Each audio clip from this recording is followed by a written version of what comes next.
Hello student, good morning to all of you. Continue करते हैं अपने टॉपिक को। मेटलर्जी हमारा टॉपिक चल रहा है और मेटलर्जी का आज लेक्चर नंबर 64 हम डिस्कस करने वाले हैं। तो लेक्चर नंबर 64 की अगर हम बात करें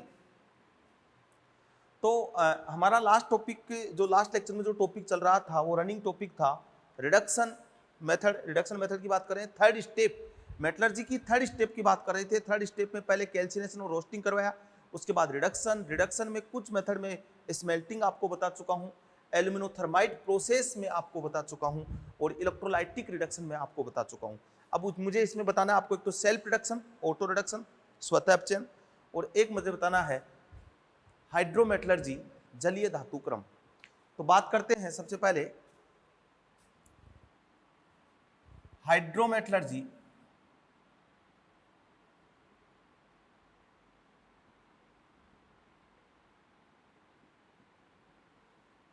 या फिर जलीय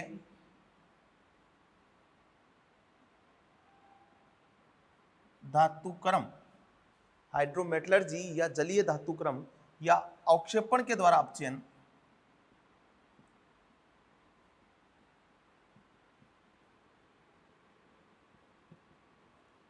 अवक्षेपण के द्वारा अपचयन या फिर मेक आर्थर प्रोसेस।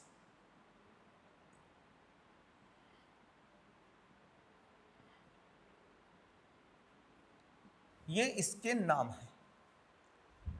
किसके द्वारा की जाती है, किसके लिए की जाती है? हाइड्रोमेटलर्जी, जलीय धातुक्रम, अवक्षेपण के द्वारा अपचयन या मेक आर्थर प्रोसेस किसके लिए की जाती है? For AG and gold, silver और गोल्ड के लिए मेक आर्थर प्रोसेस यूज में ली जाती है। धातुओं का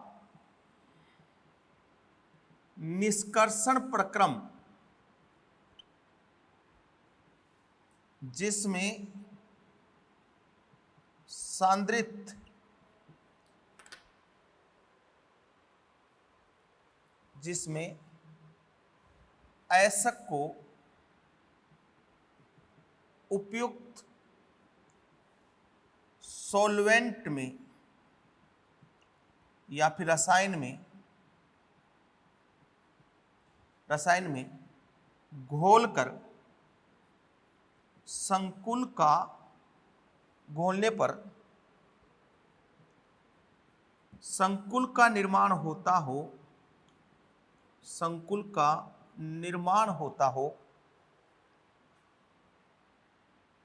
जिसका अधिक विद्युत धनी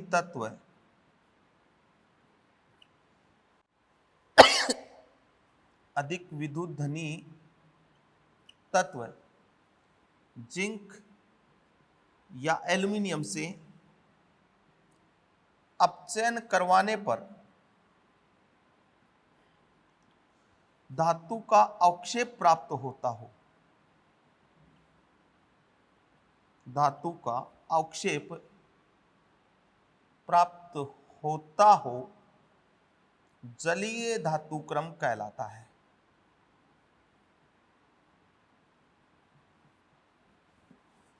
डेफिनेशन हो गई।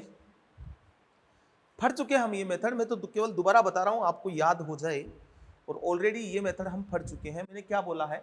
धातुओं का निष्कर्षण प्रक्रम जिसमें अयस्क को उपयुक्त सॉल्वेंट या रसायन में घोलने पर संकुल निर्माण होता हो जिसका अधिक विद्युत तत्व जैसे जिंक है या एल्यूमिनियम है से अपचयन करवाने पर धातु का अवक्षेप प्राप्त होता हो, मतलब पीपीटी बनती हो, प्रेसिपिटेशन आता हो, जलीय धातुक्रम कहलाता है। ये तो हो गई इसकी डेफिनेशन, और होपफुली डेफिनेशन सभी बच्चों को आती भी होगी। और ये ऑलरेडी मैं है ना एजी और एयू के बारे में बात कर चुका हूं, मैं वापस से एक बार इसके बारे में बात करता हूं। देखिए आप इधर, ये डेफिनेशन हो गई। अब समझे इसको, देखो ये डेफिनेशन वगैरह बहुत ज्यादा मायने नहीं रखती क्योंकि ये मटेरियल आपके पास ऑलरेडी है, सीट में हमने बाकायदा आपको डेफिनेशन वगैरह दी हुई है। कंसेप्ट को समझना जरूरी है, और वो कंसेप्ट क्या है उसको देखिए आप। देखो इधर Ag2S NaCN, ठीक है, रिएक्शन होगी किसकी प्रेजेंस में? एयर की प्रेजेंस में। ये उपयुक्त सोलवेंट है, उपयुक्त विलायक है। Ag2S हम क्या बोलते हैं इसको, लीचिंग, निक्सालन बोलते हैं। और Ag2S एयर क्या बनेगा, NaAgCN का होल ट्वाइस प्लस Na2S जो एयर के साथ रिएक्ट करके किस में चला जाएगा, Na2SO4 में। बोला था ना कि एयर का क्या रोल है, एयर नहीं डालूंगा तो रिएक्शन वापस बैकवर्ड डायरेक्शन में चली जाएगी, इसलिए Na2S को Na2SO4 में कन्वर्ट करने के लिए एयर हम यूज में लेते हैं, जिससे रिएक्शन अगर दिशा में प्रोसीड हो जाएगी। ये बन गया संकुल, या फिर बोल दूं विलयशील संकुल, विलयशील संकुल। अब इसका अधिक विद्युत धनी विलयशील संकुल बनता है, संकुल का अधिक विद्युत धनी धातु के द्वारा मैं क्या करवाता हूं, अपचयन करवाता हूं, जेडन। तो जिंक इलेक्ट्रोकेमिकल सीरीज में Ag से ऊपर आता है, ये मैं बार बार बोल रहा हूं, इलेक्ट्रोकेमिकल सीरीज ECS मैंने बताई भी है, इलेक्ट्रोकेमिकल सीरीज आपको पी ब्लॉक में, लेके बारात का ना मांगे मन करे जहां फेंक दो निगाहें सुंदरी प्यार वाली, प्यार भरी कौन आगे होगा पंडित सोनाराम शास्त्री, याद है। इलेक्ट्रोकेमिकल सीरीज में ऊपर वाला धातु अपने से नीचे वाले धातु का अपचयन कर सकता है, दैट्स अ कंसेप्ट। तो जिंक ऊपर आता है और Ag नीचे आता है, तो क्या Ag का रिडक्शन कर देगा जिंक, अधिक विद्युत धनी धातु हो गया, तो Ag कहां है इसमें, +1 में, इसका रिडक्शन कर देगा और खुद ऑक्सीडाइज हो जाएगा, बन जाएगा Na2ZnCN4 प्लस Ag का क्या आ गया, अवक्षेप मिल गया, इसलिए बोला हाइड्रोमेटलर्जी। अब ये पूरी प्रोसेस यहां से लेकर यहां तक की जो प्रोसेस है, इसको मैंने बोला था हाइड्रोमेटलर्जी, और यहां से यहां तक की प्रोसेस को बोलूंगा लीचिंग, कंसंट्रेशन ऑफ ओर। याद आना चाहिए, क्योंकि ये चीज मैं ऑलरेडी आपको पहले बता चुका हूं, ये सिल्वर का होता है, इसके मैंने नेटिव और भी लिया था, Ag NaCN, यहां लिया था very dilute H2O half O2, और यही बना था, यही कॉम्प्लेक्स बना था। यहां O2 का क्या रोल था, Ag0 को ऑक्सीडाइज करती है किसमें, Ag+ में, Ag का ये रोल था, यहां पे दोनों में रोल बताया था, एयर का रोल क्या है, फिर यही कॉम्प्लेक्स, यही जिंक, ये सेम प्रोसेस हो जाएगी किसके लिए, गोल्ड के लिए। गोल्ड के लिए भी सेम प्रोसेस है, Au2S NaCN Na2 AuCN का होल ट्वाइस सोल्यूबल सॉल्ट, फिर वही जिंक ले सकते हो या फिर एल्यूमिनियम ले सकते हो, वही बन जाएगा Na2ZnCN4 प्लस ये गोल्ड, और ये आ गया इसका पर्सिपिटेशन, नोट करें भैया। तो दिस इज हाइड्रोमेटलर्जी, इसका नाम है हाइड्रोमेटलर्जी। क्लियर, समझ में आ गया।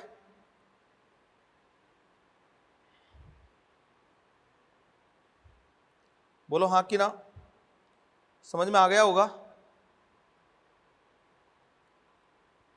अब हम बात करते हैं नेक्स्ट मेथड स्वतः अपचयन की, ठीक है, आप इसको नोट करें, मैं थोड़ा सा जल ग्रहण कर लेता हूं।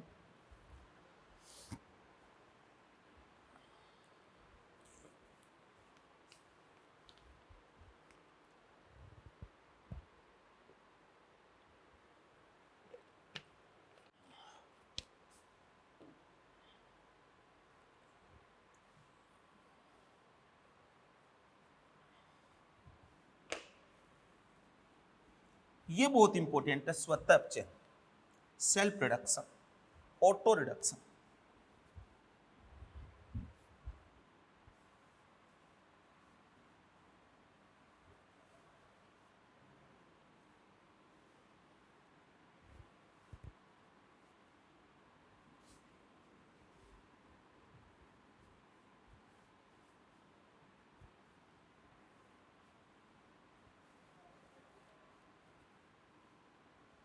ठीक है। नेक्स्ट मेथड है सेल्फ रिडक्शन।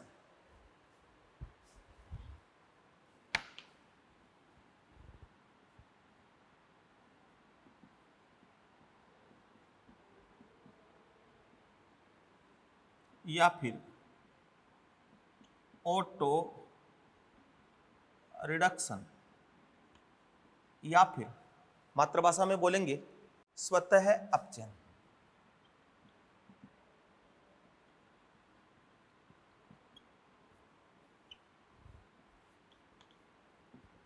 ये नाम है सेल्फ रिडक्शन, ऑटो रिडक्शन या स्वतः अपचयन। मतलब यहां कोई अदर अपचायक अभिकर्मक की जरूरत नहीं होती है।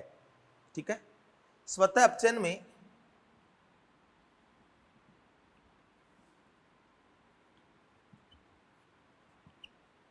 बाहरी अपचायक की जरूरत नहीं होती है। स्वतः अपचयन में बाहरी अपचायक की जरूरत नहीं होती है। अब होता क्या है स्वतः अपचयन, देखो धातु से जुड़ा हुआ ऋणायन, धातु से जुड़ा हुआ ऋणायन अपचायक का कार्य करता है। मतलब धातु से जो ऋणायन जुड़ा हुआ है ना, वो ऋणायन ही अपचायक का कार्य करता है। धातु से जुड़ा हुआ ऋणायन अपचायक का कार्य करता है। और देखो पीबी एचजी व कॉपर के धातु क्रम में स्वतः अपचयन काम में लिया जाता है। पीबी एचजी व कॉपर के धातु क्रम में स्वतः अपचयन काम में लिया जाता है। एजी का भी स्वतः अपचयन हो सकता है।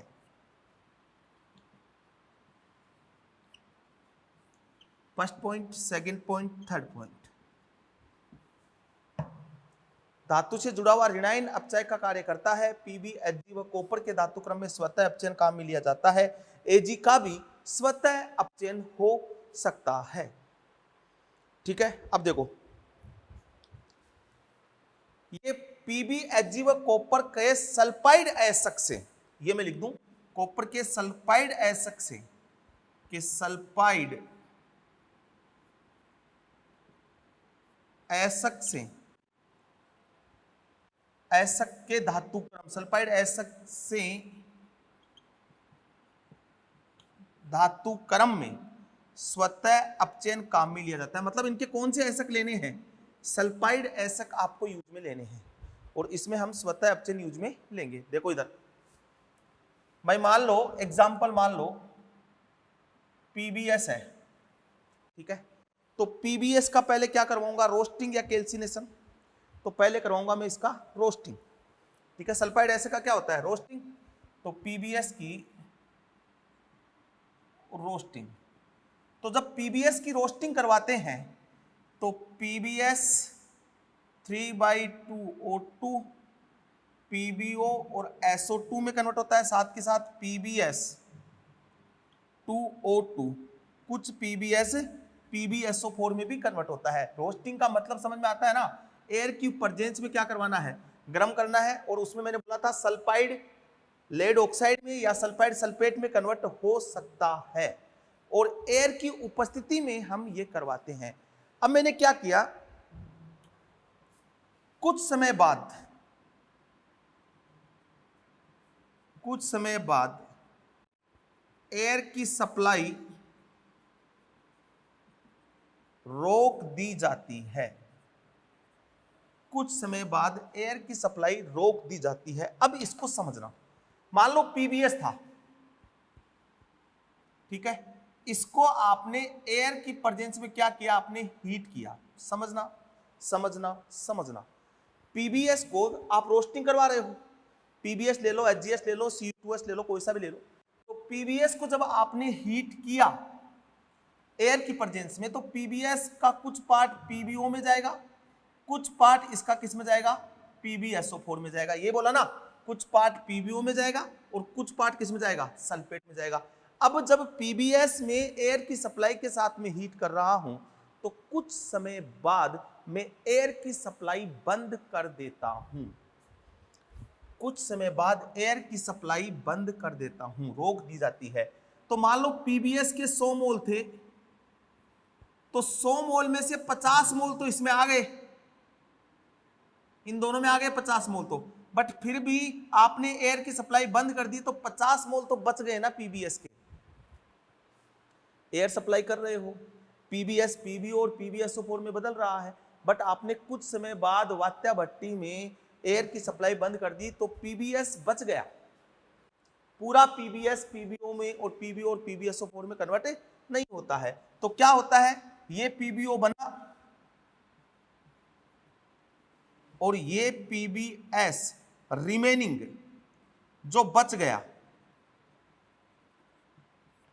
ये इस पीबीएस में जो S-2 है ये किसकी तरह बिहेव करती है, रिड्यूसिंग एजेंट की तरह बिहेव करती है। पीबीएस में जो S-2 है, पीबीएस आया कहां से, जो बच गया है उसका S-2 रिड्यूसिंग एजेंट की तरह बिहेव करता है और इसको रिड्यूस करेगा और बनेगा 3Pb प्लस SO2, तो सल्फर -2 से कहा गया +4 में। इसे अगर PbSO4 है तो PbS इसका वही S-2 रिड्यूसिंग स्पीसीज, तो मैंने बोला ना धातु से जुड़ा हुआ ऋणायन, तो धातु से जुड़ा हुआ ऋणायन कौन है, S-2। ये PbSO4 यहां +6 में है, ये +2 में है, तो यहां बन जाएगा 2Pb + 2SO2 +4। This is auto reduction, self reduction, बाहर से कोई अपचायक हमने नहीं डाला है, धनायन के साथ जो ऋणायन स्पीसीज जुड़ी हुई थी वो ही रिडक्शन का काम कर रही है। S-2 रिड्यूसिंग एजेंट है और ये पीबीओ और पीबीएसओ4 को किस में ले आया, पीबी में ले आया। अब ये जो पीबी मिला वो इम्प्योर है, हम इसका शुद्धिकरण कर लेते हैं और लेड मिल जाता है। तो मैंने बोला पीबी के सल्फाइड एसिड का जब धातुक्रम करते हैं तो हम सल्फाइड एसिड होना चाहिए। अब जैसे पीबी का तो ये भी है PbCO3, ये भी लेड का ही एसिड है, इसको हम बोलते हैं सेरुसाइट, बट इसको हीट करूंगा, ये क्या है, ये तो कैल्सिनेशन है, कैल्सिनेशन क्या बनेगा, PbO और CO2। अब PbO का क्या करवाऊंगा मैं, कार्बन रिडक्शन करवा दूंगा, क्या बन जाएगा, Pb + CO2। तो याद करो याद करो याद करो, Pb का मैंने सेल्फ रिडक्शन भी बोला है और Pb का मैंने कार्बन कार्बन मोनोऑक्साइड रिडक्शन भी बोला है, क्योंकि डिपेंड करेगा कि Pb का कौन सा और आपने यूज लिया है। अब PbS मान लो मैंने वहां लिखा था हाई कंसंट्रेशन और, मतलब सेल्फ रिडक्शन के लिए और की कंसंट्रेशन ज्यादा होनी चाहिए, अदरवाइज कंसंट्रेशन कम है तो गर्म करने पे पूरा पीबीएस ही पीबी और पीबीएसओ4 में चला जाएगा, पीछे बचेगा ही नहीं पीबीएस, थोड़ा सा गर्म करते ही, फिर एयर रोको या मत रोको। तो हाई कंसंट्रेशन होनी चाहिए जिससे कुछ पीबीएस पीबीओ और पीबीएसओ4 में चला जाए, बाकी बचा हुआ पीबीएस क्या कर दे, रिडक्शन कर दे। बोलो हाँ कि ना। इसलिए मैंने पीबी का दोनों लिखाया था कि सल्फाइड और होगा तब तो सेल्फ रिडक्शन होगा। अगर आपने PbCO3 लिया है, ये वाला और लिया है, तो इसका कैल्सिनेशन PbO, फिर PbO का कार्बन कार्बन मोनोऑक्साइड रिडक्शन करवाना पड़ेगा। बोलो हाँ कि ना। ठीक है, समझ में आ गई बात। पीबीएस का बताया, और बताऊं कॉपर का बताऊं, कॉपर का सेल्फ रिडक्शन,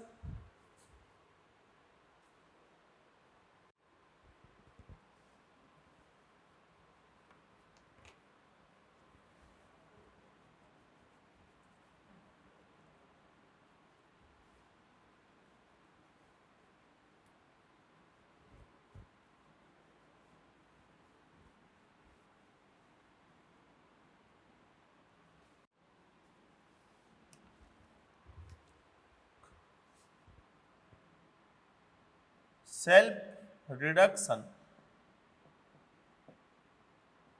फॉर कॉपर, ये मार्कर काम का नहीं है, हटाओ इसको, नहीं है तो नहीं है। Self reduction of copper, copper का सेल्फ रिडक्शन, तो देखो कॉपर का ऐसा लिया Cu2S copper glance, okay. O2 क्या बना Cu2O और SO2, ठीक है। फिर ये जो Cu2O और ये Cu2S है, हीट किया, ये कौन सा है रिमेनिंग। जब हमने ऑक्सीजन की सप्लाई बंद कर दी तो बचा हुआ कुछ Cu2S तो Cu2 में चला गया, बचा हुआ इसी का जो S-2 है ये इसका रिडक्शन करेगा, ठीक है, और बन जाएगा, बैलेंस कर देता हूं, 6 कॉपर प्लस SO2, ये कॉपर का हो गया। HGS को आपने हीट किया, क्या बना HgO प्लस SO2। अब HgO तो गर्म करने पे खुद ही टूट जाता है, इसमें सल्फाइड एसिड की जरूरत नहीं पड़ेगी, क्योंकि Ag2O मैंने बोला था प्रायोगिक तौर पर केवल Ag व Au के ऑक्साइड को गर्म करके विघटित किया जा सकता है, बाकी अन्य ऑक्साइड को गर्म करने के लिए अत्यधिक टेम्परेचर की जरूरत होती है, जो कि आर्थिक रूप से स्वीकार्य नहीं है। बोला था ना, तो ये जैसे HgO बना, HgO बनते टूट जाएगा, Hg प्लस हाफ O2 में, ये हो गया सेल्फ रिडक्शन। इसका ऑक्साइड, ये इनके ऑक्साइड कम ताप पर विघटित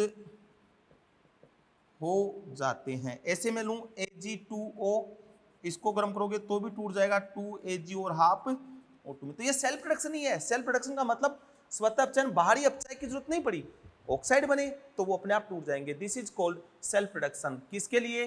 पीबी के लिए, कॉपर के लिए। अब कॉपर का भी मान लो, कॉपर का आपने ये लिया CuCO3 CuOH का होल ट्वाइस मेलेकाइट ले लिया, तो इसका तो क्या कराओगे? कैल्सिनेशन करवाओगे। यहां तो ये क्या करवा रहे हो? रोस्टिंग करवा रहे हो भाई, ये तो वर्जन है, एयर की प्रेजेंस ले रखी है ना, वर्जन। कैल्सिनेशन कराओगे तो क्या बनेगा? CuO plus CO2 plus H2O। अब यहां पे कार्बन रिडक्शन या कार्बन मोनोऑक्साइड से रिडक्शन करा दो, कॉपर और ये CO2 या फिर CO। इसलिए यहां भी मैंने बोला है कॉपर का सेल्फ रिडक्शन भी होगा और कार्बन रिडक्शन भी होगा, डिपेंड करेगा कौन सा ओर लिया है। पीबी का भी सेल्फ रिडक्शन हो सकता है, कार्बन रिडक्शन हो सकता है, डिपेंड करेगा कौन सा ओर लिया है। सेट का मामला यहां तक क्लियर? सेट। तो ये थे मेथड फॉर रिडक्शन, किसके लिए क्या यूज में लेते हैं वो मैंने बताया है। मिटाऊं?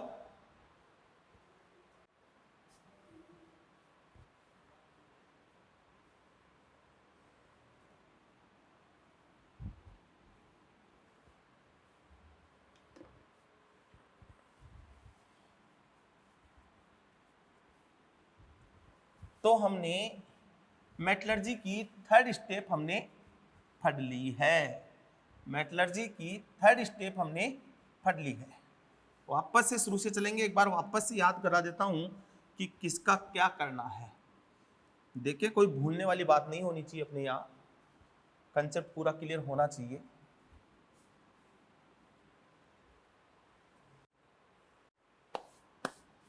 देखो,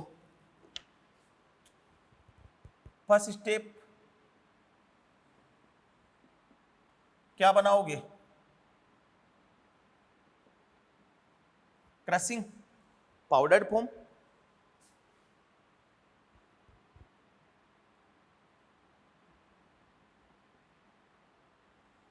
सेकेंड स्टेप क्या करवाओगे?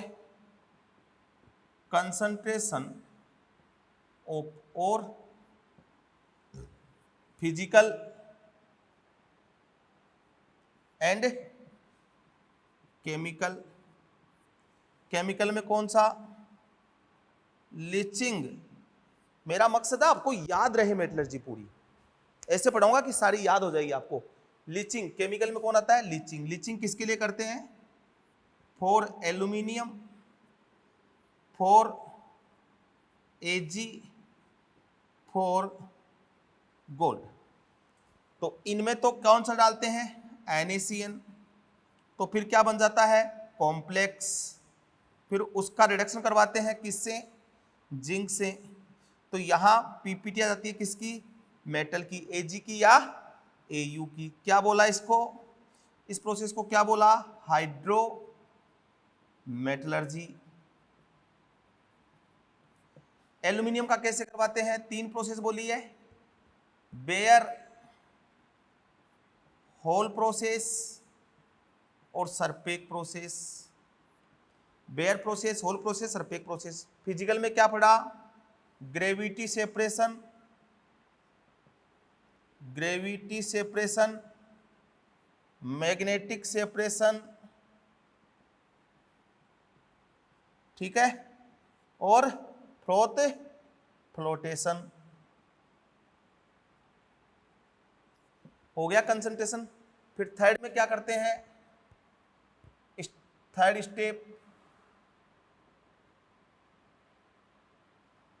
स्टेप में क्या करते हैं, थर्ड स्टेप में 2 बोले थे, ए और बी। कंसंट्रेट ओर का मेटल ऑक्साइड में कन्वर्जन, कंसंट्रेटेड ओर का मेटल ऑक्साइड में कन्वर्जन, कंसंट्रेट ओर का मेटल ऑक्साइड में कन्वर्जन। और यहां 2 बोले थे, रोस्टिंग और कैल्सिनेशन।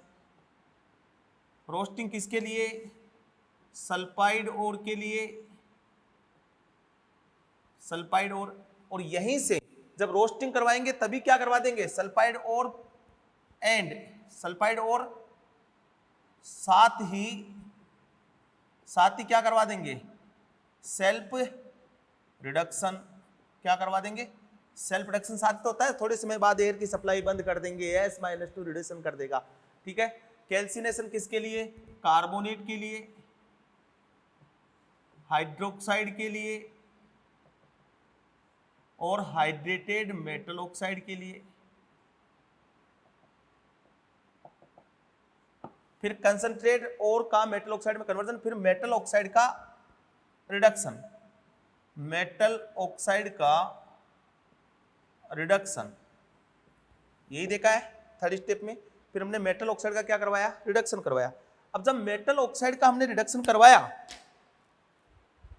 तो इसमें अलग अलग मेथड देखे हैं, तो देखो कैसे कैसे, सोडियम, पोटेशियम, मैग्नीशियम, एल्यूमिनियम। कौन सा रिडक्शन होगा इनका, इलेक्ट्रोलाइटिक रिडक्शन।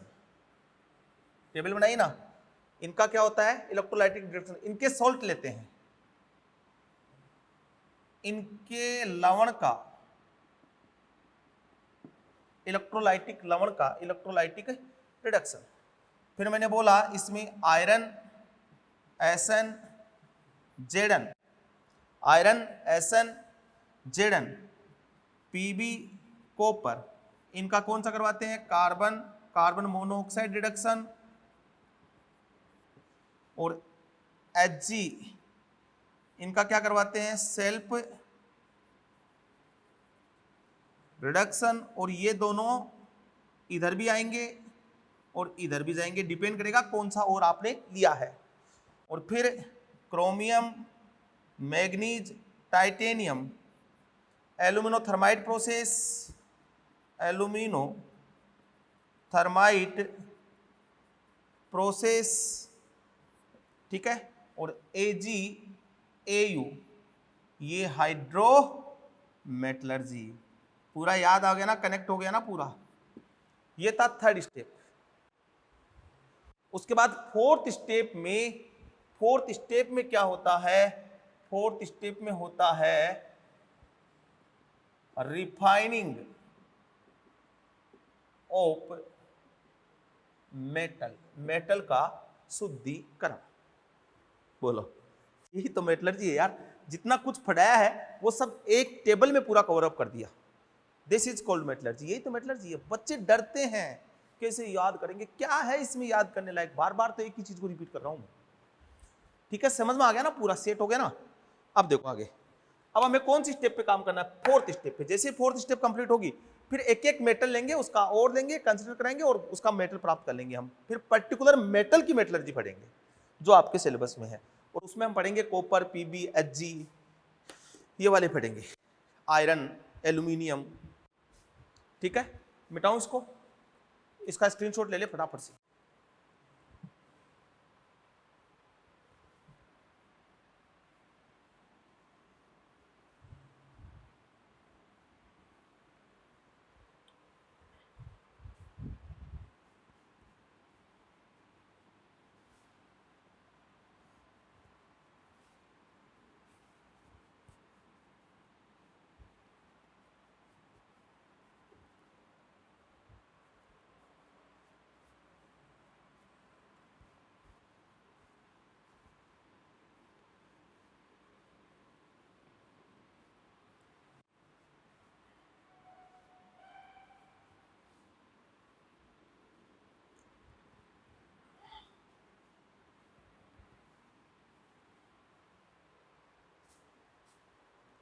ठीक है, अब है जो मैंने बोला रिफाइनिंग ऑफ मेटल।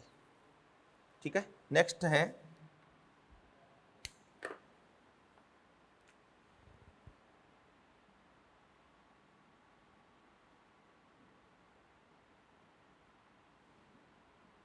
रिफाइनिंग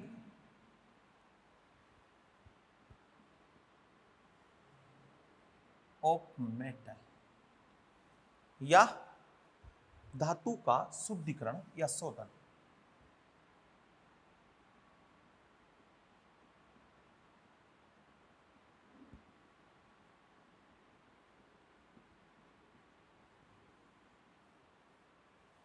यह है, अपने इतने अपचयन से, इतने टाइप के हमने देखे अपचयन, अपचयन से हमें धातु प्राप्त हुई। वो जो धातु प्राप्त होती रहती है ना, वो धातु शुद्ध नहीं होती है, उसमें इंप्यूरिटीज होती है, अशुद्धियां होती है। तो मैं यहां पहली लाइन ये लिखूंगा कि उपरोक्त किसी भी विधि से प्राप्त धातु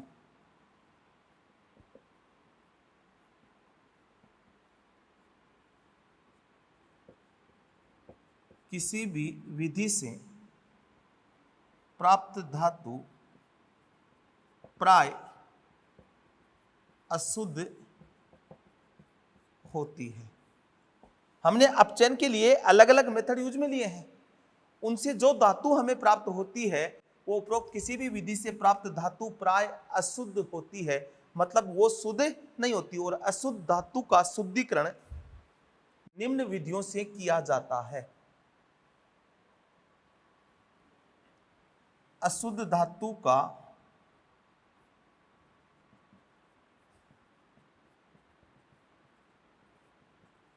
शुद्धिकरण धातु का शोधन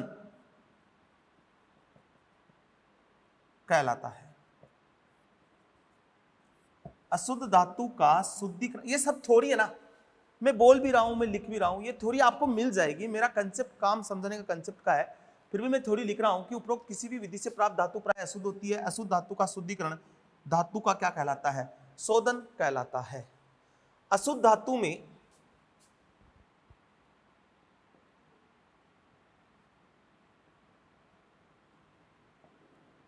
निम्न प्रकार की अशुद्धि हो सकती है।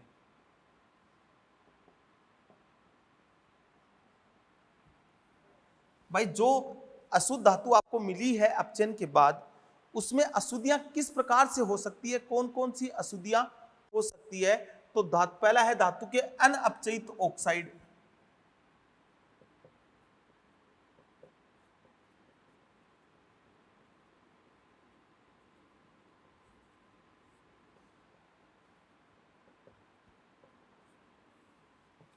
हम क्या करवाए हैं रिडक्शन में? रिडक्शन में करवा क्या रहे हैं? हम धातु ऑक्साइड का अपचयन करवा रहे हैं। तो मान लो कुछ धातु ऑक्साइड अपचयित नहीं हुए हों, कुछ बच गए हों, तो मैंने क्या लिखा कि धातुओं के अनअपचयित ऑक्साइड, मतलब ऑक्साइड का कुछ पार्ट अपचयित नहीं हुआ हो, इसके रूप में अशुद्धि हो सकती है। अधातु जैसे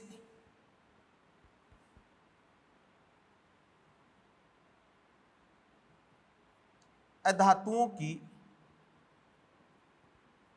अशुद्धि हो सकता है, अधातु उसमें प्रश्न हो, जैसे कार्बन हो सकता है, सिलिकॉन हो सकता है, फॉस्फोरस हो सकता है, आर्सेनिक हो सकता है, सल्फर हो सकता है। अधातुओं की अशुद्धि हो सकती है, उसमें कार्बन हो, सिलिकॉन हो, फॉस्फोरस हो, आर्सेनिक हो, सल्फर हो, इनकी हो सकती है। अंचाई अन्य धातु,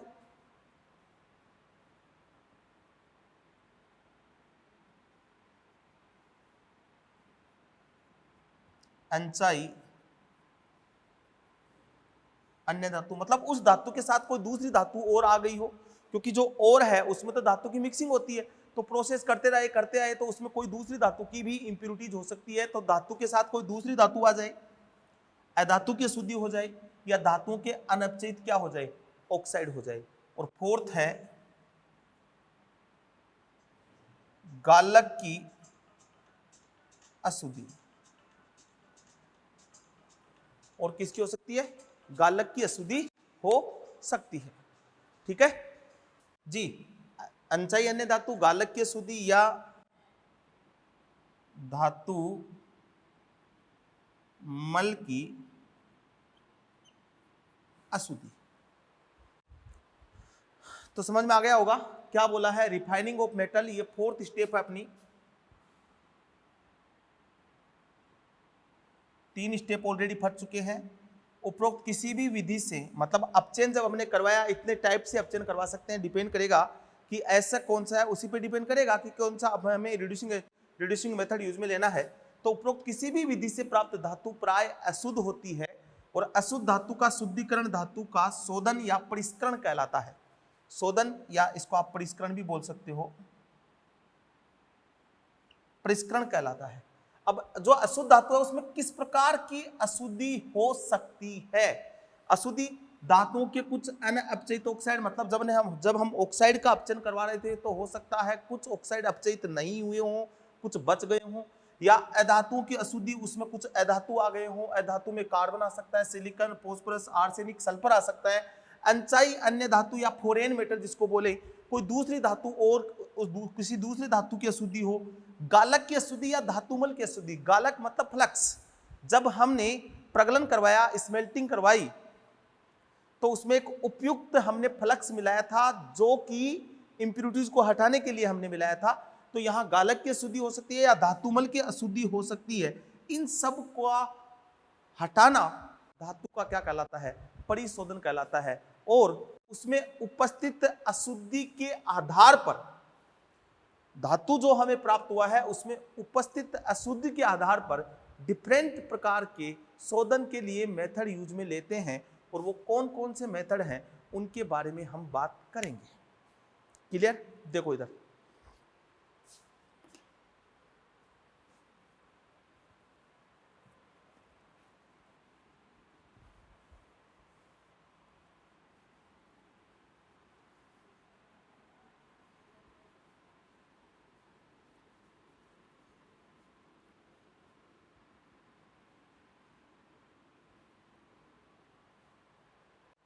धातु के शुद्धिकरण के लिए, एक मार्कर और कहां गया मेरा,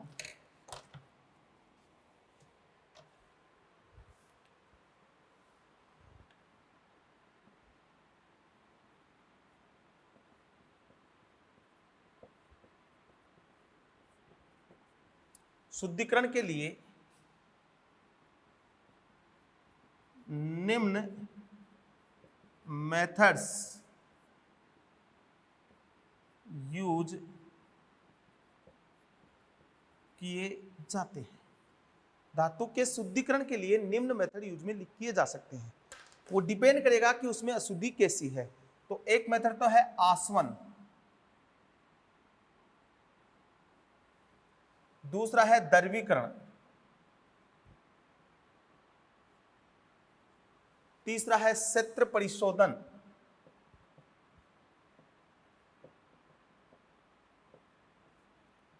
चौथा है दंड विलोडन,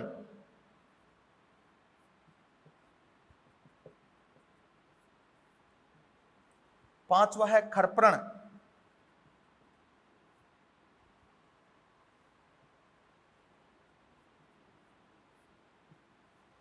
छठवा है वैद्युत परिशोधन,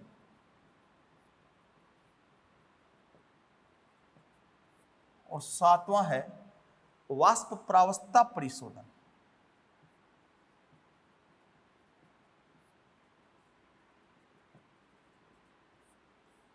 ये सारे मेथड शुद्धिकरण के हैं। इंग्लिश इनकी आनी चाहिए, इसको बोलेंगे डिस्टिलेशन, लिक्वेशन,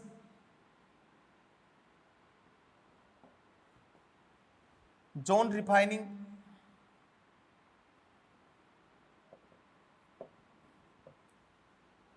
पोलिंग,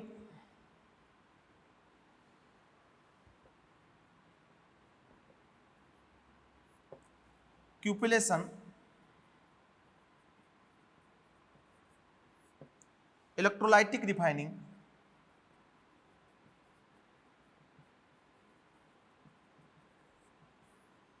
और वेपर फेज रिफाइनिंग।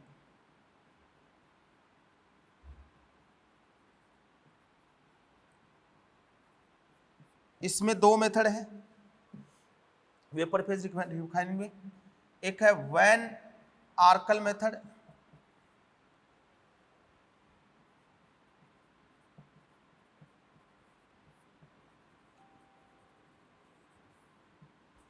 और एक है मून्स प्रोसेस।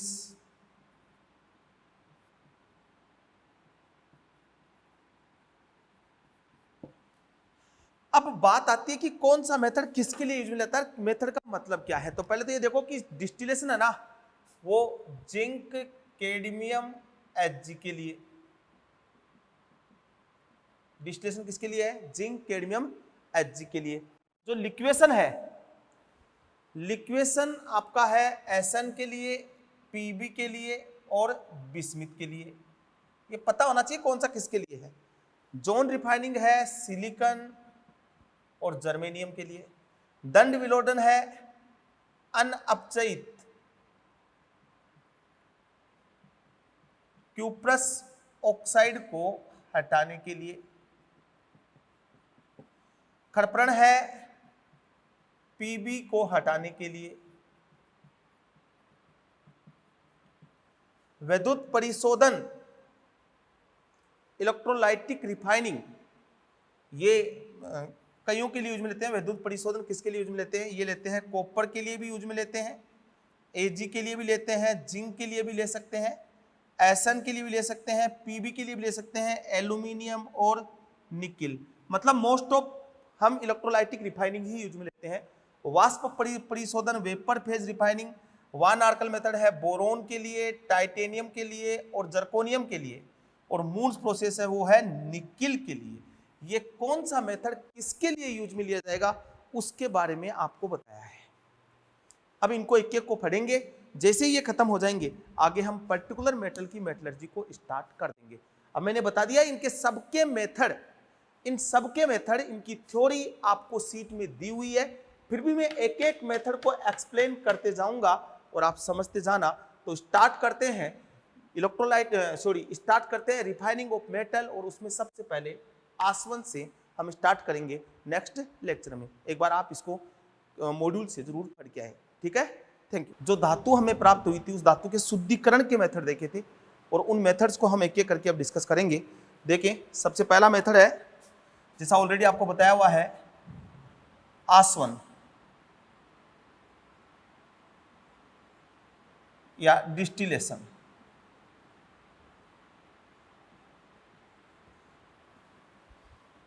किन के लिए यूज में लेते हैं इस मेथड को, ऑलरेडी आपको बताया हुआ है, जिंक कैडमियम Hg के लिए। तो आप देखो जिंक कैडमियम Hg के लिए क्यों यूज में लेते हैं, मैं एक एक मेथड को एक्सप्लेन करूंगा, ठीक है। थ्योरी आपको आपके मॉड्यूल से मिल जाएगी, और जो मेन पॉइंट है वो मैं यहां लिखूंगा, आप ध्यान रखना। जिंक कैडमियम Hg मतलब निम्न क्वथनांक वाले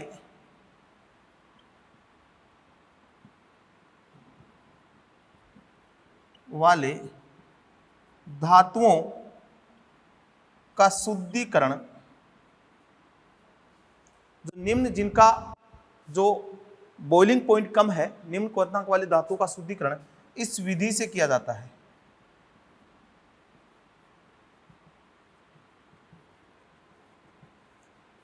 कैसे? जैसे जिंक है, कैडमियम है, Hg है, इनका होता है लो बॉइलिंग पॉइंट,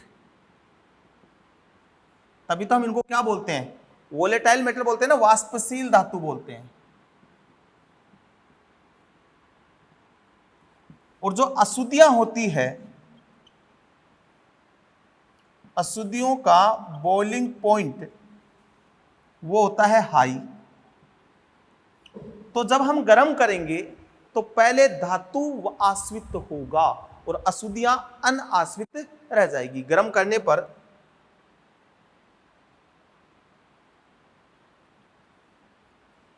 धातु आश्रित हो जाएंगे। हो गया, इतना ही है डिस्टिलेशन। ठीक है। दूसरा है वो है लिक्वेशन, द्रवीकरण।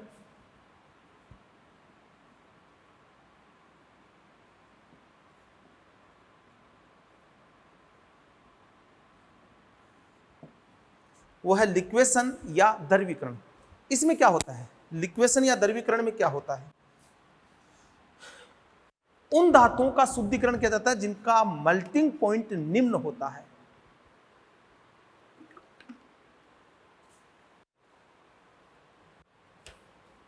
तो निम्न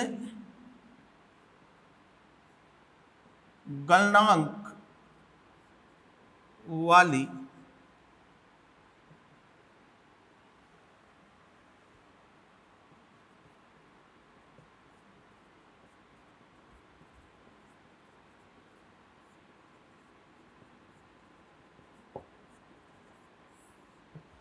निम्न गलनांक वाली धातुओं का शुद्धिकरण किया जाता है।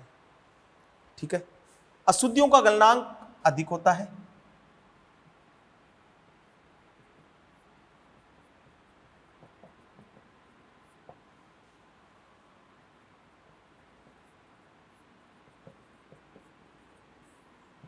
और किनका शुद्धिकरण करते हैं? बताया आपको पीछे वाले में, एसन का, लेड का, ठीक है, और बिस्मिथ का। एसन का, लेड का, बिस्मिथ का, इनका हम करते हैं। इसमें क्या करते हैं? ये परावर्तनी भट्टी होती है ऐसी, क्या बोला इसको? परावर्तनी भट्टी। और इस परावर्तनी भट्टी पे यहां ढलवा तल होता है।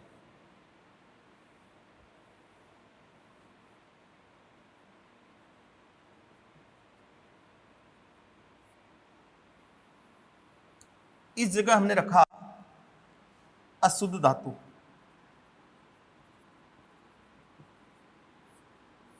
ठीक है। और इसको गर्म किया। परावर्तनी भट्टी है तो गर्म करेंगे। तो गर्म करेंगे तो पहले कौन सी धातु पिघलेगी? गर्म करने पे पहले कौन पिघलेगा? जिनका गलनांक कम है। पहले गलन किसका होगा? जिनका गलनांक कम है। गलनांक कम किनका है? धातुओं का। तो यहां से इस ढलवा तल पे यहां से पिघल पिघल कर इसमें आ जाएगी शुद्ध धातु और अशुद्धियां यहां रह जाएगी। अशुद्धियां ऊपर ही रह जाएगी क्योंकि वो उस टेम्परेचर पे नहीं पिघलेगी। तो दो मेथड, आसवन और लिक्वेशन, इजी से मेथड है। अगला है वो है क्षेत्र परिशोधन, जोन रिफाइन। ये बहुत इंपॉर्टेंट है, इससे बहुत ज्यादा क्वेश्चन आते हैं।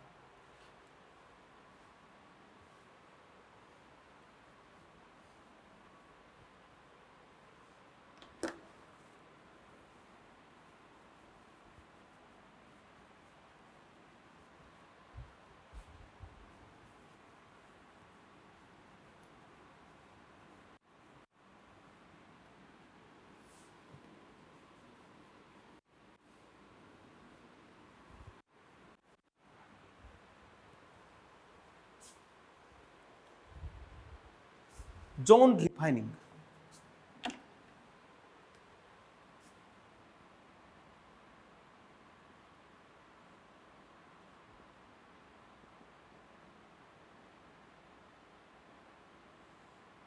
इंपॉर्टेंट। क्षेत्र परिशोधन या मंडल परिष्करण।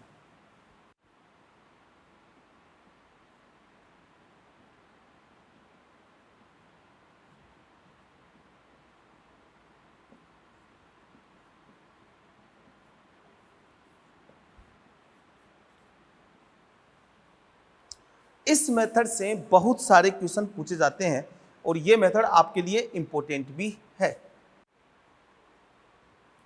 यह विधि उन धातुओं के शुद्धिकरण के लिए है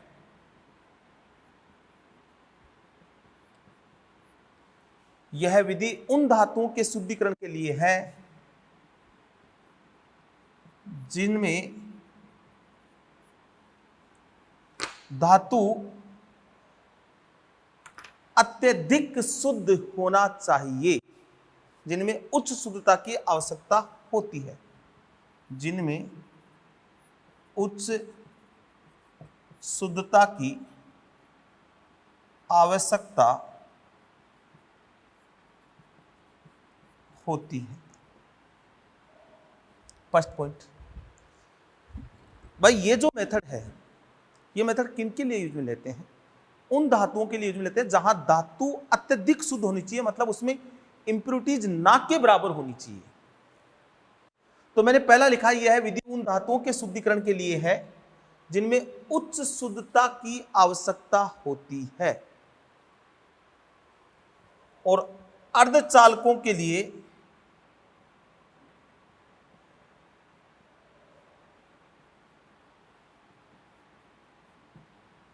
अति शुद्ध धातु की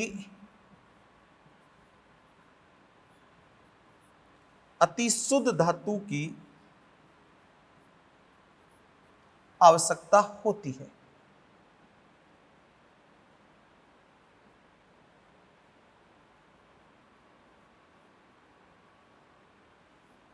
अर्धचालकों के लिए अति शुद्ध धातु की आवश्यकता होती है, मतलब वो धातु जिनसे सेमीकंडक्टर बनाएंगे, अर्धचालक बनाएंगे, उनका शुद्धिकरण इस विधि से किया जाएगा। तीसरा पॉइंट है, सिलिकॉन व जर्मेनियम अर्धचालक बनाने में प्रयुक्त होती है। सिलिकॉन व जर्मेनियम अर्धचालक बनाने में प्रयुक्त होती है, अर्थात इन धातुओं का शुद्धिकरण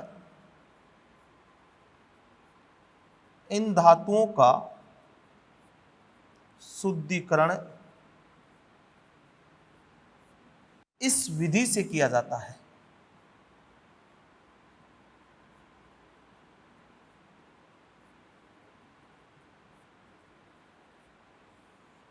अर्थात इन धातुओं का शुद्धिकरण इस विधि से किया जाता है। समझ रहे हो मेरी बात को?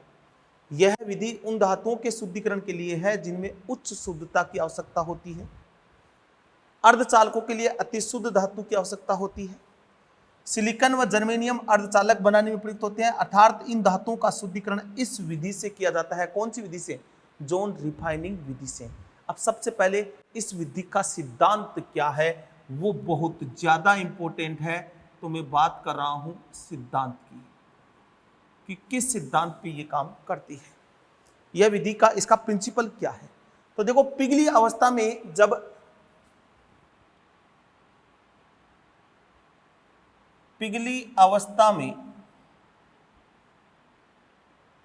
जब अशुद्ध धातु को ठंडा किया जाता है,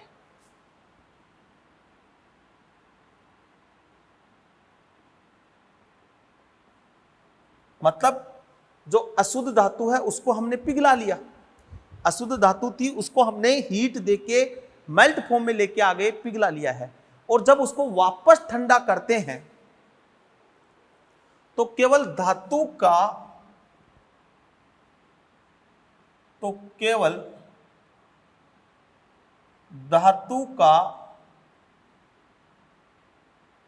क्रिस्टलन होता है।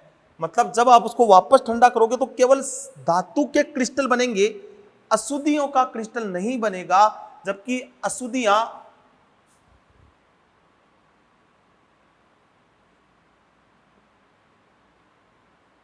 अशुद्धियां पिघली अवस्था में शेष रह जाती है।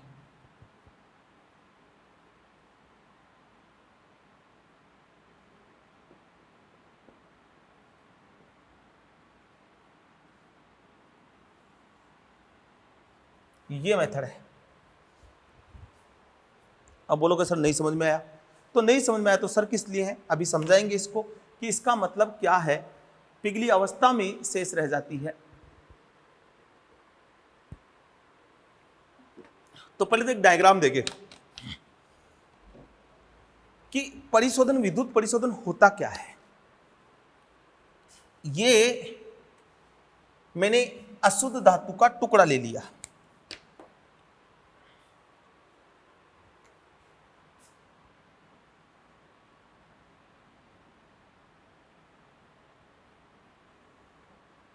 ये अशुद्ध धातु का मैंने क्या ले लिया, टुकड़ा ले लिया, ठीक है।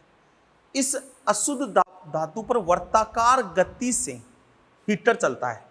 हीटर तो जानते हो सब, मूविंग हीटर मतलब ये वाला।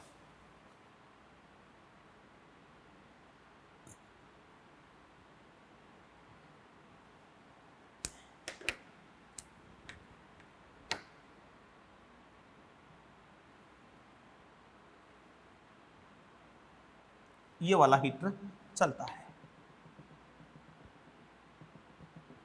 अब समझना इसको,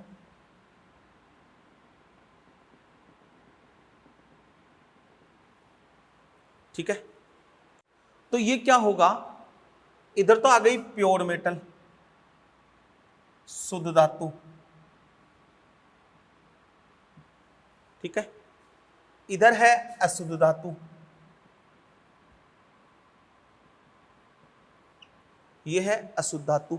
और ये जो बीच में दिखाया मैंने, वो ये दिखाया है कि अशुद्धियों सहित पिघला क्षेत्र, अशुद्धियों सहित पिघला क्षेत्र। अब भी कईयों को बात कहानी समझ में नहीं आई है, तो इसको समझाने के लिए मैं एक हेल्प लेता हूं, इसकी मार्कर। अब समझना, ये समझना, इसको देखना। मान लो ये अशुद्ध धातु की छड़ है, समझना, फिर मैं उसको कनेक्ट करूंगा, आप समझना एक एक चीज को। मान लो ये अशुद्ध धातु की छड़ है और यहां इसके यहां पे हीटर लगा हुआ है ऐसे, और वो हीटर वर्ताकार गति में नीचे की तरफ चलता रहता है ऐसे। यहां से हीटर चलेगा, घूमते हुए नीचे तक आ जाएगा, फिर वापस से ऊपर से चलेगा ऐसे। हीटर यहां मूविंग सर्कुलाकार मतलब वर्ताकार गति में हीटर घूमता रहता है। अब मान लो हीटर यहां था, ये है, ये मार्कर, ये मान लो ये छड़ है। अब हीटर यहां आया, यहां पे हीटर है, तो ये पिघलेगा भाई। जैसे ही हीटर आएगा तो ये क्षेत्र पिघलेगा। इसमें जो धातु है, जो अशुद्ध धातु है, वो पिघली अवस्था में चली जाएगी। अब थोड़े समय बाद ये हीटर यहां से यहां आ जाएगा, तो जैसे ही ये हीटर यहां से यहां आएगा, ये वाला क्षेत्र ठंडा हो जाएगा भाई। पहले हीटर यहां घूम रहा था, थोड़े समय बाद हीटर यहां आ जाएगा, तो ये क्षेत्र क्या हो जाएगा, ठंडा हो जाएगा।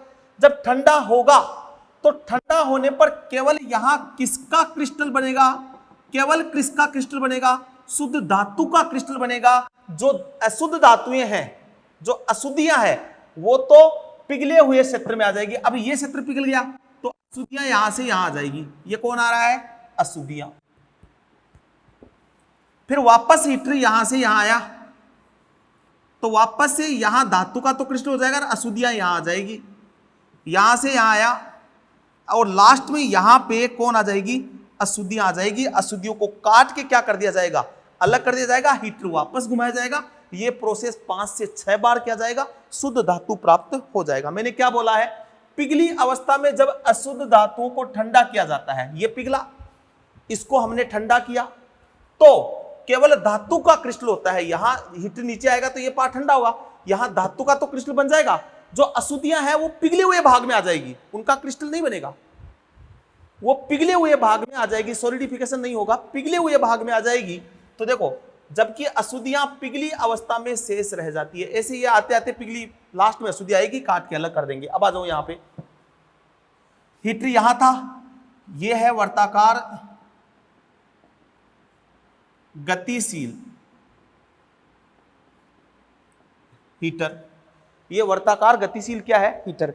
हीटर यहां था, तो यहां से यहां आ गया, तो इसमें तो अशुद्धियों रहित पिघला क्षेत्र, और ये अशुद्ध धातु है, ये आगे चलता है, ये इसको मिटा दो, ये लो, ये अशुद्ध धातु है, और ये शुद्ध धातु के क्रिस्टल है, शुद्ध धातु के क्रिस्टल, इसको बोलते हैं जोन रिफाइनिंग मेथड। क्लियर, समझ में आ गया? मैंने समझा दिया है, समझ में आ गया होगा। हीटर यहां से चलेगा, नीचे आएगा, तो अशुद्धियां तो उस हीटर के साथ नीचे आती जाएगी, ऐसा समझ लो यार। हीटर घूमता जाएगा तो अशुद्धियां तो हीटर के साथ नीचे आती जाएगी, और ऊपर धातु के क्रिस्टल बनते जाएंगे। लास्ट में अशुद्धियां ही काट के अलग कर दिया, वापस हीटर घुमाया, ऐसे 5 से 6 बार करेंगे, शुद्ध धातु प्राप्त हो जाएगी। दिस इज जोन रिफाइनिंग, क्षेत्र परिशोधन या मंडल परिष्करण। बोलो हाँ कि ना, समझ में आ गया? चलो ठीक है, ये तीसरा मेथड।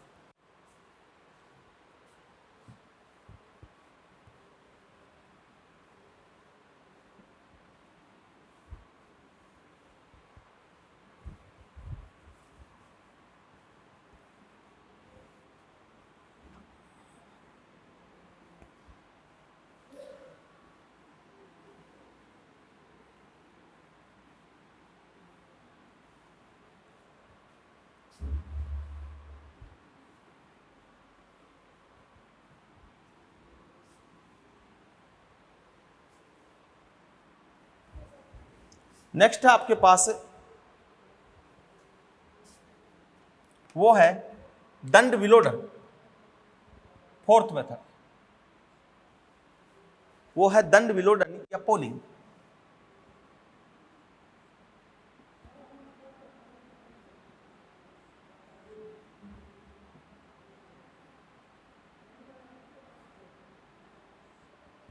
दंड विलोडन या पोलिंग, ये किसके लिए किया जाता है?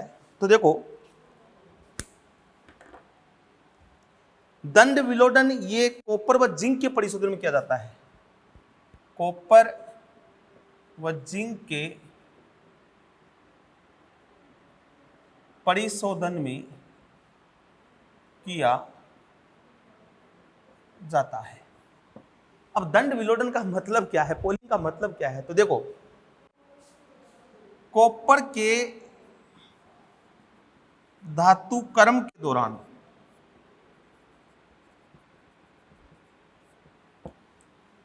फफोलेदार, इसको बोलते हैं ब्लिस्टर कॉपर,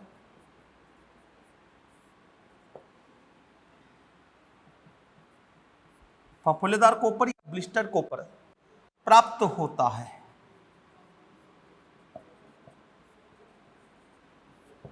जिसमें क्यूप्रस ऑक्साइड मतलब Cu2O, कॉपर के धातुक्रम के दौरान फफोलेदार तांबा प्राप्त होता है, जिसे क्यूप्रस ऑक्साइड, जिसमें क्यूप्रस ऑक्साइड Cu2O, मतलब ये हो गया अनअपचयित ऑक्साइड,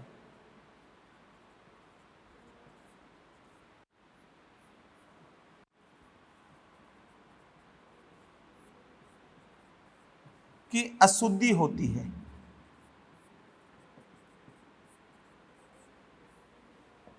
कॉपर के धातुक्रम के दौरान फफोलेदार कॉपर या ब्लिस्टर्ड कॉपर प्राप्त होता है, जिसमें क्यूप्रस ऑक्साइड, मतलब ये हो गया अनअपचयित ऑक्साइड। भाई जब हमने कॉपर की मेटलर्जी की तो इस क्यूप्रस ऑक्साइड का हमने अपचयन करवाया था, और मैंने बोला था इंप्योरिटीज के रूप में अनअपचयित ऑक्साइड की अशुद्धि होती है।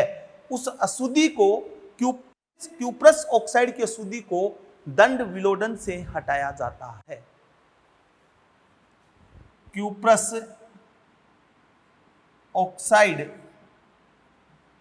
की अशुद्धि को दंड विलोडन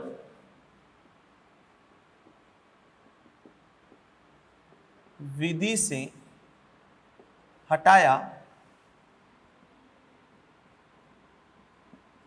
जाता है। अब ये कैसे हटाते हैं इसके बारे में बात करें तो हम क्या करेंगे, अशुद्ध धातु को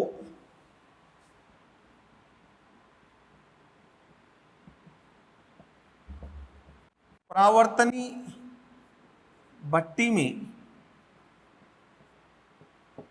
पिघला लिया जाता है।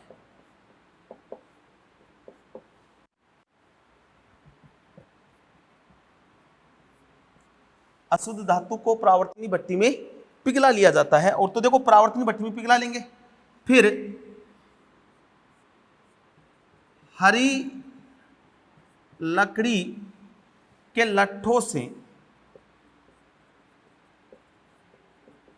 हिलाया जाता है। मान लो परावर्तनी भट्टी है और इसमें मैंने ले लिया ये पिघली हुई अशुद्ध धातु। ये क्या ले लिया, पिघली हुई अशुद्ध धातु। अब मैं इसको ग्रीन हुड लकड़ी मतलब हरी लकड़ी के लट्ठों से, ये लकड़ी का लठ टाइप हो गया ग्रीन हुड, इससे मैं हिलाऊंगा इसको। तो हरी लकड़ी जब हीट के कांटेक्ट में जाएगी तो बर्न होगी, और बर्न होगी तो हरी लकड़ी के लट्ठों से हाइड्रोकार्बन गैस बाहर आएगी।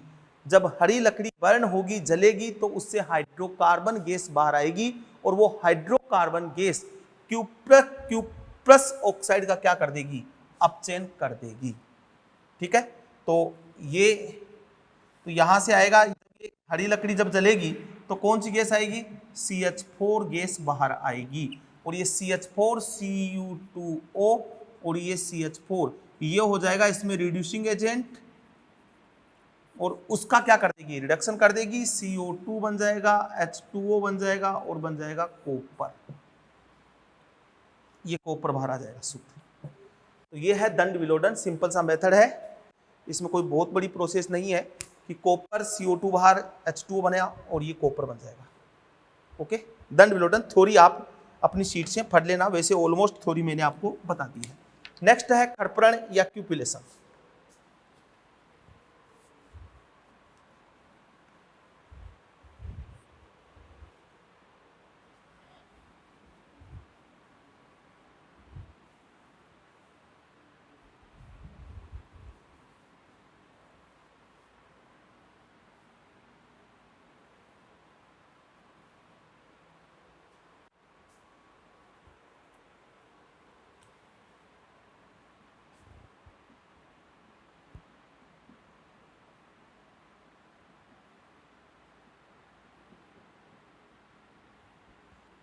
या क्यूपिलेशन, ठीक है। सिल्वर का शुद्धिकरण इस विधि से किया जाता है। Ag का शुद्धिकरण इस विधि से किया जाता है। सिद्धांत क्या है इसका,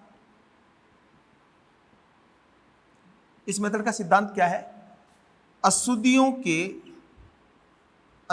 की ऑक्सीकृत होने की दर धातु से अधिक होती है। यह प्रिंसिपल है इसका, अशुद्धियों की ऑक्सीकृत होने की दर धातु से अधिक होती है। Ag में लेड की अशुद्धि होती है जिसे क्यूपिलेशन से हटाया जाता है।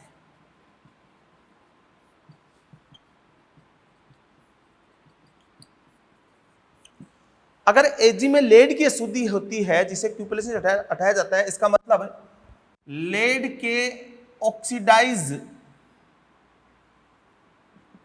होने की दर Ag से ज्यादा है।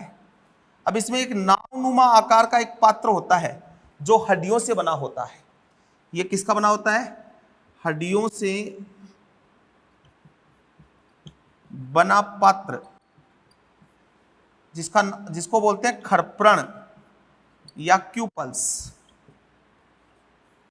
इसको बोलते हैं खरपरण या क्यूपल्स। आपने देखा होगा सुनार की दुकान में एक छोटी सी वाइड सी कटोरी टाइप की होती है, नाव नुमा पात्र, जिसको क्यूपुलेशन बोलते हैं। इसमें हम, ये एजी है और ये पीबी है, ऊपर से कौन आ रही है, एयर आ रही है, इसमें हम इसको क्या करेंगे, हीट करेंगे, गर्म करेंगे। तो पहले ऑक्सीडाइज कौन होगा, पीबी होगा एयर की प्रेजेंस में, तो पीबी O2 के साथ रिएक्ट करके क्या बन जाएगा, लेड मोनोऑक्साइड, और ये क्या हो जाएगा, वोलेटाइल हो जाएगा, वाष्पीकृत हो जाएगा, क्योंकि Ag का ऑक्सीकरण नहीं होगा, Pb का ऑक्सीकरण हो जाएगा, तो Pb लेड ऑक्साइड में कन्वर्ट हो जाएगा, इसलिए वोलेटाइल हो जाएगा, और पीछे जो बच जाएगा वो Ag बच जाएगा। दिस इज खरपरण या क्यूपुलेशन। ठीक है, नेक्स्ट है इलेक्ट्रोलाइटिक रिफाइनिंग।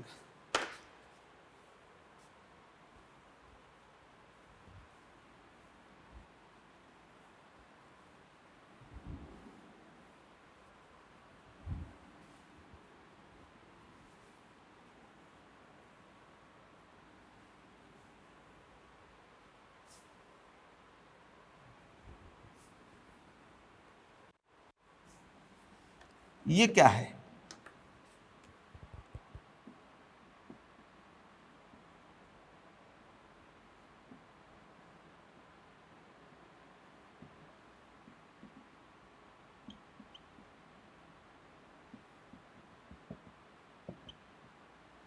वैद्युत परिशोधन, इलेक्ट्रोलाइटिक रिफाइनिंग या वैद्युत परिशोधन। धातुओं के शोधन का सर्वाधिक सामान्य मेथड है, मतलब सबसे ज्यादा हम इसी को यूज करते हैं। इलेक्ट्रोलाइटिक रिफाइनिंग मतलब कैथोड होगा, एनोड होगा, और ये बहुत सिंपल सा प्रोसेस है, सबसे ज्यादा इसी को हम यूज में लेते हैं। किसकी करते हैं, कॉपर, Ag की भी कर सकते हो, कॉपर की भी कर सकते हो, जिंक की भी कर सकते हो, एसन की भी कर सकते हो, पीबी की भी कर सकते हो, एल्यूमिनियम की भी कर सकते हो, निकिल की भी कर सकते हो, इनकी कर सकते हो। मोस्टली किसके लिए यूज में लेते हैं, मोस्टली यूज में लेते हैं पीबी के लिए, Ag के लिए, कॉपर के लिए और एल्यूमिनियम के लिए। ये चार तो मैं पढ़ाऊंगा आपको, ये तो पता होनी चाहिए। कॉपर के लिए, Ag के लिए, पीबी के लिए, एल्यूमिनियम के लिए। हम क्या लेते हैं, इलेक्ट्रोलाइट विद्युत अपघट्य, और एक लेते हैं कैथोड,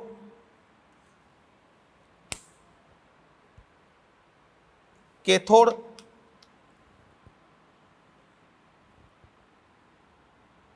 और एक लेते हैं एनोड।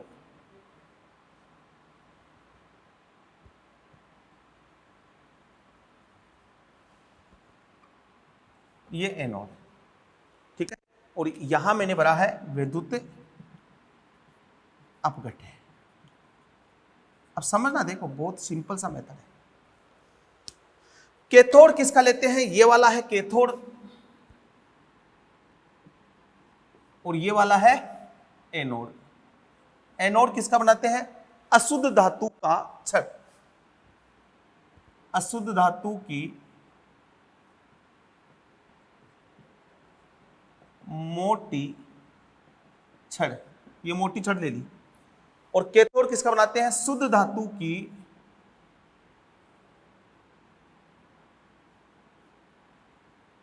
पतली छड़, ये बनाते हैं हम कैथोड।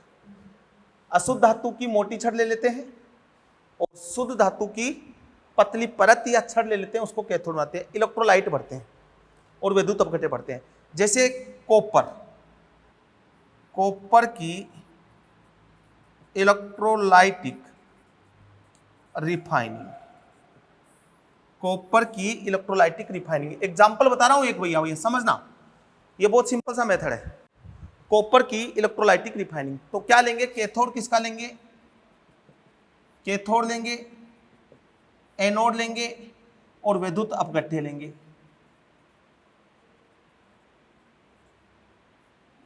कैथोड लेंगे, एनोड लेंगे और विद्युत अपघट्य लेंगे। कैथोड किसका लेंगे, पतली छड़ कॉपर की,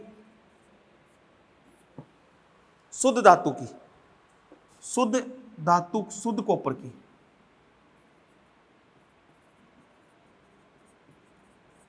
और एनोड किसका लेंगे?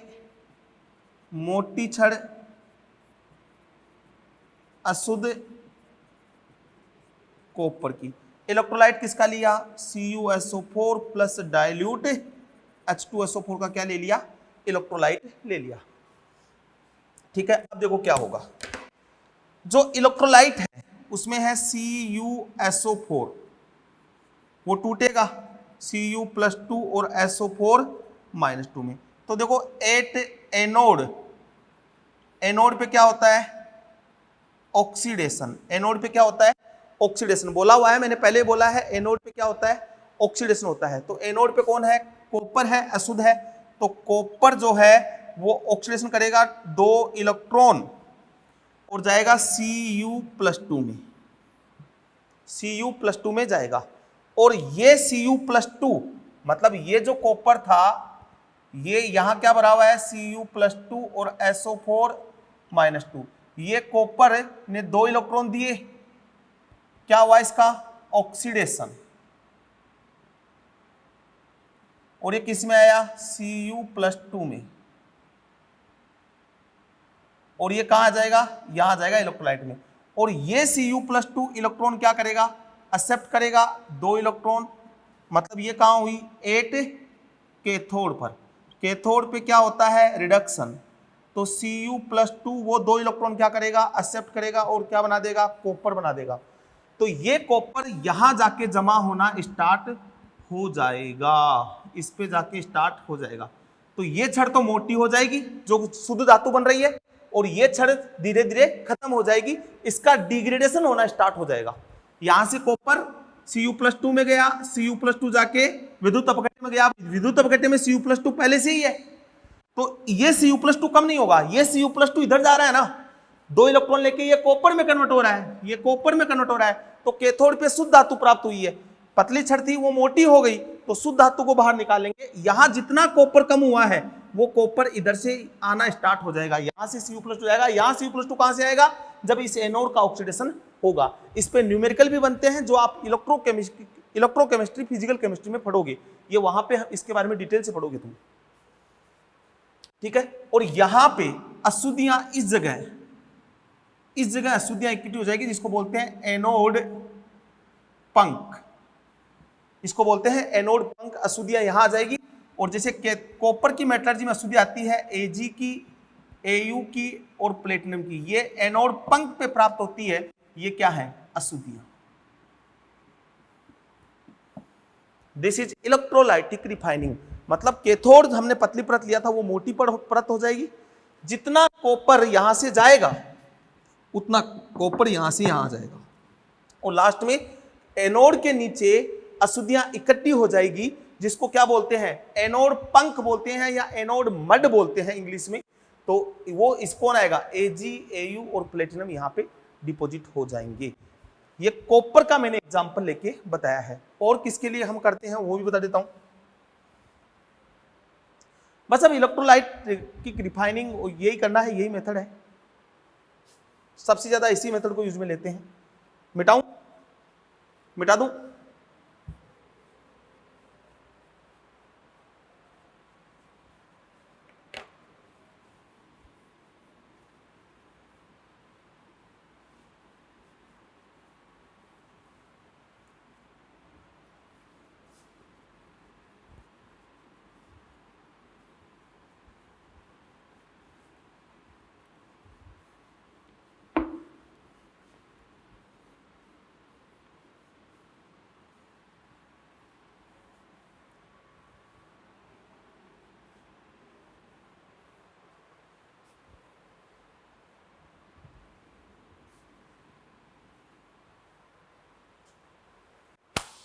अब देखो,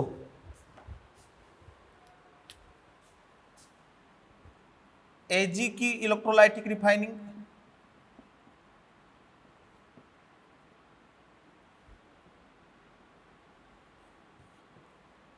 Pb की इलेक्ट्रोलाइटिक रिफाइनिंग। ठीक है, Ag की इलेक्ट्रोलाइटिक रिफाइनिंग में विद्युत अपघट्य किसका यूज में लेते हैं ये बता देता हूं। कैथोड किसका यूज में लेते हैं ये बता देता हूं। एनोड किसका यूज में लेते हैं ये बता देता हूं। तो विद्युत अपघट्य लेते हैं AgNO3 प्लस डाइल्यूट HNO3, ये विद्युत अपघट्य काम में लेते हैं। कैथोड लेते हैं प्योर Ag का शुद्ध सिल्वर की पतली परत, और एनोड लेते हैं इम्प्योर Ag, मतलब ये पतली छड़ होती है और ये मोटी छड़ होती है। पीबी के इलेक्ट्रोलाइट में PbSiF6 प्लस H2SiF6 ये लेते हैं विद्युत अपघट्य काम में। कैथोड लेते हैं प्योर लेड का पतली छड़, और एनोड लेते हैं इम्प्योर लेड का मोटी छड़, ये एनोड यूज में लेते हैं ये लोग। और कॉपर की इलेक्ट्रोलाइटिक रिफाइनिंग में CuSO4 प्लस H2SO4, और ये प्योर कॉपर और यहां इम्प्योर कॉपर, ये मोटी छड़ है वही पतली छड़ है। अब एनोड मड पे कौन प्राप्त होगा, ठीक है, तो एनोड मड पे अशुद्धियां प्राप्त होती है। एनोड मड पर कम विद्युत धनी धातु प्राप्त होता है, अर्थात ECS इलेक्ट्रोकेमिकल सीरीज में जो धातु जिस धातु का शुद्धिकरण कर रहे हैं उससे नीचे आता है,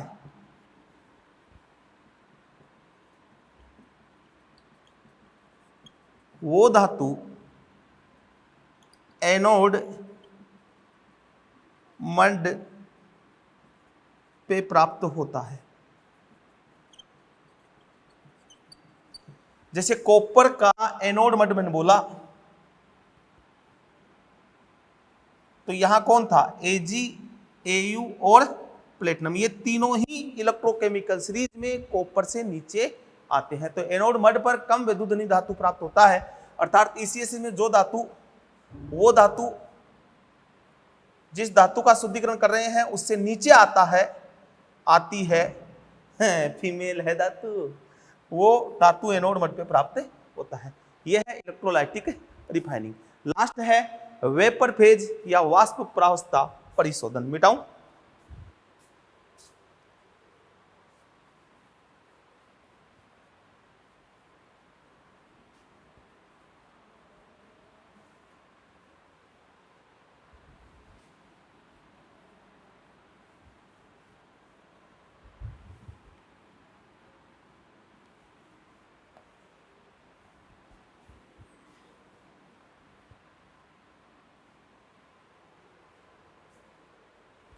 नेक्स्ट है वेपर फेज रिफाइनिंग, वाष्प प्रावस्था परिशोधन।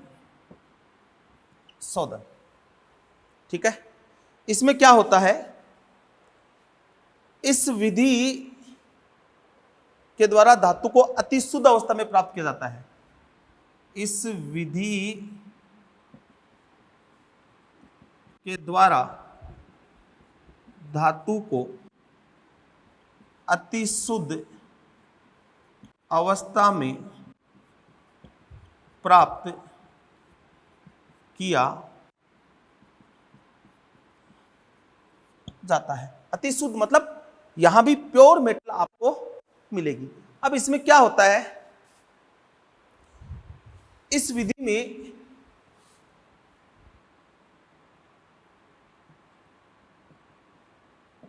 धातु को सर्वप्रथम अस्थायी वाष्पशील यौगिक में बदला जाता है। इस विधि में धातु को सर्वप्रथम हम एक अस्थायी और वाष्पशील यौगिक में कन्वर्ट कर देंगे और फिर उस अस्थायी व फिर यौगिक का विघटन करने पर शुद्ध धातु प्राप्त होती है। इस विधि में धातु को सर्वप्रथम अस्थायी वाष्पशील यौगिक में बदला जाता है और फिर यौगिक का विघटन करने पर शुद्ध धातु प्राप्त होती है। अब इसमें दो हैं, एक है वान आर्केल विधि, एक है वान आर्केल विधि। किसके लिए? बोरोन के लिए, टाइटेनियम के लिए और जर्कोनियम के लिए। क्या होता है, जैसे ये लिया मैंने टाइटेनियम इम्प्योर, टाइटेनियम मैंने इम्प्योर ले लिया, इसकी रिएक्शन करा दी मैंने 2I2 से, ठीक है। टाइटेनियम की मैंने से आयोडीन से रिएक्शन करा दी, रिएक्शन होती है 523 केल्विन पे। रिएक्शन का टेम्परेचर कितना लिया मैंने? 523 केल्विन मैंने इसका टेम्परेचर ले लिया, ये इम्प्योर है। तो ये कन्वर्ट हो जाएगा किसमें? TiI4 में। ये अस्थायी व वाष्पशील यौगिक है, ये अस्थायी है और वाष्पशील यौगिक है। तो क्या लिखा? इस विधि में धातु सर्वप्रथम अस्थायी वाष्पशील यौगिक में बदला जाता है, तो ये आयोडाइड हो गया, आयोडाइड, ठीक है। और यहां ध्यान रखें, जब ये आयोडीन केवल ये है ना, केवल मैं बोलूं इंप्यूरिटीज अभिक्रिया नहीं करेगी, अशुद्धियां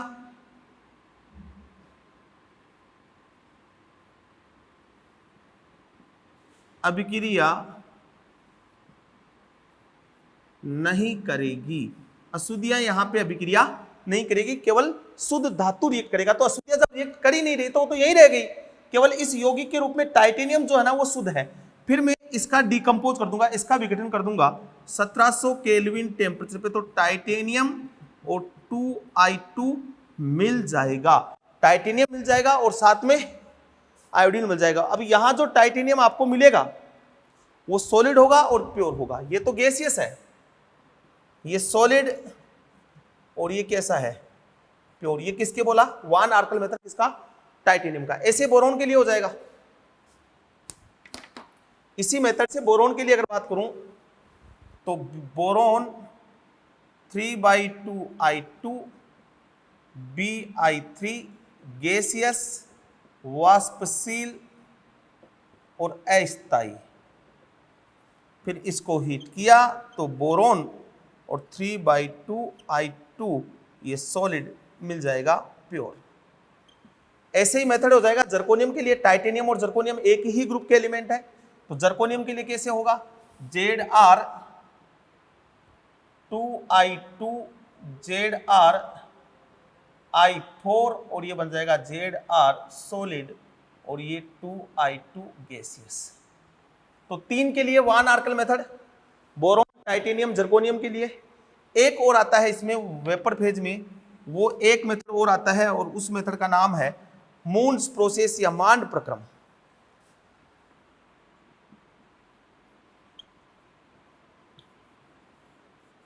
ये मांड प्रक्रम, एक तो ये हो गया, दूसरा ये हो गया।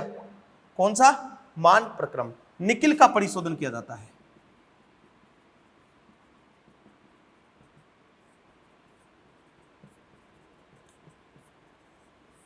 किसका परिशोधन करते हैं? इससे निकिल का परिशोधन करते हैं। इसमें क्या करते हैं, निकिल की रिएक्शन 4CO से कराते हैं, ये इम्प्योर है। रिएक्शन जो होती है वो 300 से 375 केल्विन पे होती है, 300 से 375 केल्विन पे, और बनता है NiCO4, sp3 है, वाष्पशील है, अस्थायी है, वाष्पशील कंपाउंड है। फिर इसका वापस से आगे क्या कर देते हैं, विघटन कर देते हैं। उसके लिए टेम्परेचर चाहिए 455 से 475। ध्यान रखना, इसमें भी पहले कम बाद में ज्यादा, इसमें भी पहले कम बाद में ज्यादा। टेम्परेचर पूछ लेता है कि यहां टेम्परेचर कितना आएगा, तो निकिल 4CO गैसियस, और ये जो निकिल मिलता है वो कैसा मिल जाता है, प्योर, और इसका नाम है मून्स प्रोसेस।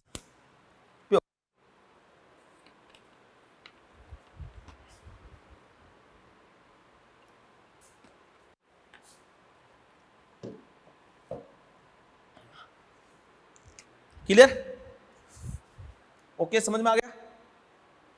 तो ये मेथड थे जिससे हम धातु की क्या करते हैं, रिफाइनिंग करते हैं। ओके बेटाऊं, अच्छा जब टाइटेनियम और जर्कोनियम आ गया तो एक बात और बता देता हूं यहां पे, टाइटेनियम और जर्कोनियम के लवणों का अपचयन, ये नोट लगा के एक लाइन और लिख लेना, टाइटेनियम व जर्कोनियम के लवणों का अपचयन मैग्नीशियम धातु से किया जाता है, जिसे कोलेन प्रोसेस कहा जाता है। जैसे ये लिया TiCl4 टाइटेनियम, तो मैग्नीशियम से रिएक्ट करवा दो 2MgCl2 और ये टाइटेनियम बन गया। ऐसे मान लो जर्कोनियम लिया आपने,